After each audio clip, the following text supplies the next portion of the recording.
অসম চৰকাৰে অত্যাৱশ্যকীয় সামগ্ৰী মূল্য বৃদ্ধি ৰোধ কৰাৰ ক্ষেত্ৰত সমূলি ব্যৰ্থ হৈছে।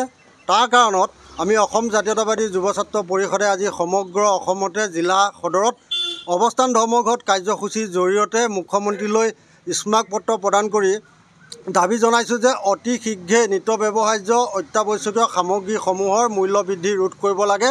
আমি প্ৰশ্ন কৰিছোঁ যে যোগান বিভাগৰ অস্তিত্ব আছেনে নাই?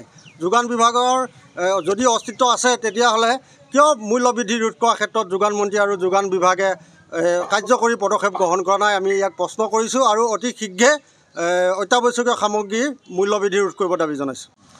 যে অসমত অত্যাৱশ্যকীয় সামগ্ৰী মূল্য বৃদ্ধিয়ে সৰ্বসাধাৰণ মানুহৰ মাজত এটা ত্ৰাহি মধুসূদন সৃষ্টি কৰিছে। অসম চৰকাৰৰ এটা ব্যাঘুম যোগান বিভাগ আছে, কিন্তু এই অকৰ্মণ্য ব্যাঘুম যোগান বিভাগটোৱে আজিলৈকে কোনো ধৰণৰ কাণসাৰ দিয়া নাই। যে এনেকুৱা ধৰণৰ মূল্য বৃদ্ধিয়ে কিন্তু অসমৰ সৰ্বসাধাৰণ মানুহৰ মাজত হাহাকাৰ সৃষ্টি কৰিছে। অকল হিতাধিকাৰী সৃষ্টি কৰাত ব্যস্ত হৈ আছে এইখন চৰকাৰে, ভোটৰ আশাত হিতাধিকাৰী সৃষ্টি কৰিছে। আমি অসম চৰকাৰক দাবী উত্থাপন কৰিছোঁ, হিতাধিকাৰীৰ বিপৰীতে স্বত্বাধিকাৰী সৃষ্টি কৰক। নহ'লে এই হিতাধিকাৰী সৃষ্টি কৰি পেলাই অসমত যিটো হাৰত মূল্যবৃদ্ধি সৃষ্টি কৰিছে এইটোৱে কিন্তু অসমৰ ৰাইজৰ মাজত এটা সাংঘাতিক ধৰণৰ ক্ষতি কৰিব। গতিকে আজি অসম জাতীয়তাবাদী যুৱ ছাত্ৰ পৰিষদৰ নিৰ্দেশ মৰ্মে আজি সমগ্ৰ জিলাসমূহত আজি আমি মূল্যবৃদ্ধি ৰোধ কৰাৰ দাবীত অৱস্থান ধৰ্মঘট কাৰ্যসূচী গ্ৰহণ কৰিব লগা হৈছে।